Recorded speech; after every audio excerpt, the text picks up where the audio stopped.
আসসালামু আলাইকুম রহমতুল্লাহি ওবরকাতুহু। সম্মানিত দর্শক, আমেরিকার কাণ্ডে সারা পৃথিবী তোলপাড়।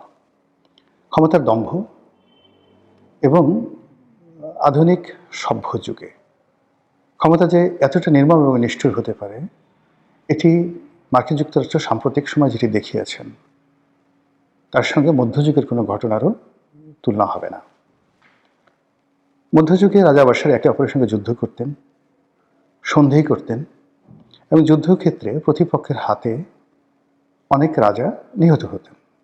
সেখানে একটা যুদ্ধ হতো এবং যুদ্ধের ক্ষেত্রে এখানে সমতা একটা বিরাট ফ্যাক্টর ছিল, ভীষণ রকম ফ্যাক্টর ছিল। কোনো বড় রাজা সাধারণত ছোট রাজার সঙ্গে যুদ্ধ করতেন না। বড় রাজা ছোট একটা রাজ্য আক্রমণ করে নিজেদের হাত নষ্ট করতেন না, যুদ্ধ হতো সমানে সমানে। তো সেক্ষেত্রে এখন আমেরিকা যে কাজগুলো করছে, সেই কাজগুলো মধ্যযুগে হয়নি।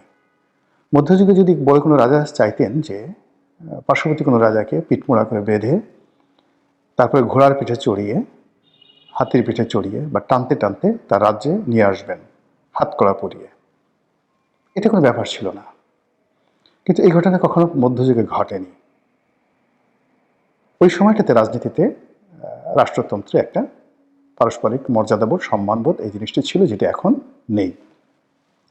তো সেই অর্থে এখন বিশ্বের প্রধানতম সুপার পাওয়ার, তাদের আসলে যুদ্ধ করার যদি মরদ থাকতো বা মুরদ থাকতো, তাহলে তারা যুদ্ধ করতো রাশিয়ার সঙ্গে।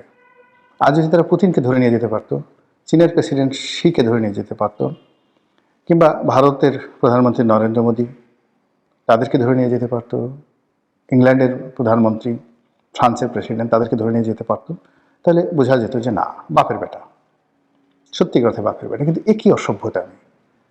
তারা যে কাণ্ড শুরু করেছে, মানে একটা দেশ তেল সম্পদ নিয়ে নিজেরা নিজেদের মতো করে আছে, সেই দেশের উপরে তারা একটা মিথ্যা আরোপ চাপাচ্ছে যে সেই দেশের প্রেসিডেন্ট মাদক চোরা কারবারির সাথে জড়িত এবং আমেরিকাতে যত মাদক আসে সব এই দেশ থেকে আসে।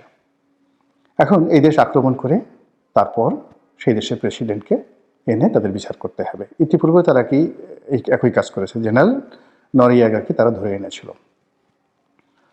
তো এই যে আমেরিকার এই কর্মকাণ্ড বা এই সাম্রাজ্যবাদী নীতির ফলে সমস্ত বিশ্ব নড়ে চড়ে বসেছে। ভেনেজুয়েলার সাধারণ জনগণ রাস্তায় নেমেছে এবং সঙ্গত কারণে তারা নামবে। যে কোনো মানুষের যদি আত্মমর্যাদাবোধ, ন্যূনতম আত্মমর্যাদাবোধ থাকে, তিনি কখনো চাইবেন না যে ভিন দেশের কোনো রাষ্ট্রশক্তি এসে তাদের দেশের মন্ত্রী, প্রধানমন্ত্রী বা রাষ্ট্রপ্রধানকে একেবারে গাড়িতে করে তুলে নিয়ে যাক হাতকড়া পরা অবস্থা। এটা একটা জাতিসত্তার জন্য অপমান। এবং কোনো মানুষের ন্যূনতম মর্যাদা বোধ থাকলে তারা কিন্তু ঘুমাতে পারবে না, এটাই স্বাভাবিক। ভেনেজুয়েলার মানুষ ঘুমাতে পারছে না। দ্বিতীয়ত, তারা পৃথিবীর সবচেয়ে বড় মানে তেল রিজার্ভকারী দেশ। বিশ্বের 20% তেল এখন ভেনেজুয়েলাতে রয়েছে, যে তেলের মূল্য হলো $20 ট্রিলিয়ন। এখন এই তেল দখল করার জন্য আমেরিকা যে চক্রান্ত করছে, এটা পৃথিবীর যে কোনো বোকালোক বুঝে। আর এই কাজ করে ডোনাল্ড ট্রাম্প নিজেকে অনেকটা বেসামাল বানিয়ে ফেলেছেন, মোর দ্যান হিটলার। হিটলারের পোল্যান্ড আক্রমণ এবং দ্বিতীয় বিশ্বযুদ্ধের যে সূচনা, ওই সময়টাতে আপনারা যারা হিটলারকে মূল্যায়ন করবেন, ওই সময়টাতে জার্মান বাহিনীর আধিপত্যবাদ যারা দেখবেন, পরবর্তীতে ফ্রান্স দখল, ইটালি দখল, স্পেন দখল। ইটালিতে তারা দখল করেনি, স্পেন দখল করেছিল। এই সব মিলিয়ে রাশিয়াতে আক্রমণ, সারা ইউরোপকে তছনছ করে দিয়েছিল হিটলার। এখন এই যে ভেনেজুয়েলার যে আক্রমণ, সেই আক্রমণ এটা তাদের পোল্যান্ড আক্রমণের মতো ঘটনা ঘটলো। দ্বিতীয় বিশ্বযুদ্ধের পোল্যান্ড আক্রমণের মতো এই ঘটনা ঘটলো। এখন জনাব ডোনাল্ড ট্রাম্প যে সকল কথাবার্তা বলছেন, ইউরোপে সে ঝগড়া লাগাতে চাচ্ছে, কানাডার সাথে সে ঝগড়া করতে চাচ্ছে, মেক্সিকোর সাথে ঝগড়া বাঁধিয়ে দিতে চাচ্ছে, কলম্বিয়ার সাথে ঝগড়া বাঁধিয়ে দিতে চাচ্ছে, এবং কিউবা থেকে শুরু করে অন্যান্য যে সকল দেশ আছে, সকল দেশের রাষ্ট্রপ্রধানকে সে ধরে আনতে চাচ্ছে। ভালো কথা। তো আমেরিকার এই আধিপত্যবাদ যদি দক্ষিণ আমেরিকা, মানে ইউনাইটেড স্টেটস অফ আমেরিকাকে বলা হয় উত্তর আমেরিকা, আর তার অপোজিটে যে সকল রাষ্ট্র রয়েছে সেগুলোকে বলা হয় দক্ষিণ আমেরিকা বা ল্যাটিন আমেরিকা। তো সেই দক্ষিণ আমেরিকা দেশের সাথে যদি আমেরিকার গণ্ডগোল হয়, সেটা আমেরিকা মহাদেশই থাকবে। কিন্তু তারা সেই প্রথম মহাযুদ্ধের পর থেকেই এশিয়াতে তাণ্ডব চালিয়েছে। প্রথমে মানে যাকে বলা হয় ফার ইস্ট বলতে যেটিকে বোঝায় দূরপ্রাচ্য, তারপরে মধ্যপ্রাচ্য, মানে দূরপ্রাচ্য বলতে ভিয়েতনাম, কম্বোডিয়া, এই অঞ্চলে তারা যে অপকর্ম করেছে, তারপরে এশিয়াতে আফগানিস্তানে তারা যে অপকর্ম করেছে, মধ্যপ্রাচ্যে তারা যে অপকর্ম করেছে, সেই অপকর্ম করে এই অঞ্চলকে লুটপাট শেষ করে তারা এখন তাদের যে নতুন যে থাবা তাদের নিজের প্রতিবেশীর উপর তারা দিয়েছে, দক্ষিণ আমেরিকার সেই ভেনেজুয়েলা, আর চেষ্টা করছে অন্যান্য দেশের প্রতি দেওয়ার জন্য। এবং যখন একটা প্রাণী দেখবেন যে কিছু প্রাণী আছে, বিচ্ছুর যে বাচ্চা ও জন্ম নেয়, জন্ম নেওয়ার সময় তার মায়ের নাড়ি ভুড়ি খেয়ে তারপর শেষে পেটের ভিতর থেকে বের হয়, এই হলো বিচ্ছুর চরিত্র।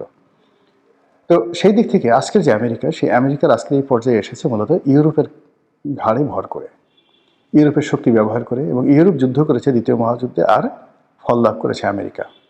তো এই যে আমেরিকার যে অকৃতজ্ঞতা বোধ, এখন সেই অকৃতজ্ঞতা বোধ দিয়ে তারা ইউরোপকে আক্রমণ করতে চাচ্ছে, এবং সেটা শুরু করতে চাচ্ছে ডেনমার্ককে দিয়ে। অন্যদিকে আমাদের ভারতের যে নরেন্দ্র মোদী, সেই নরেন্দ্র মোদীর উপরেও সে খেপেছে, বেজায় খেপেছে। ভেনেজুয়েলার প্রেসিডেন্টকে ধরে নিয়ে যাওয়ার পর সে সংবাদ সম্মেলন করছিল, তো বিভিন্ন মানুষ তাকে প্রশ্ন করেছে বিভিন্ন বিষয়ে। কেউ কিন্তু ভারত নিয়ে কেউ কোনো প্রশ্ন করেনি, সে নিজেই উদ্যোগী হয়ে, আপনার সেটা দেখবেন সংবাদ সম্মেলন, অবাক করা ঘটনা। এটা মধ্যযুগের পাগলা রাজারাও এই কাজ করতেন, আলাউদ্দিন খিলজিও কখনো এই ধরনের কাজ করতেন না।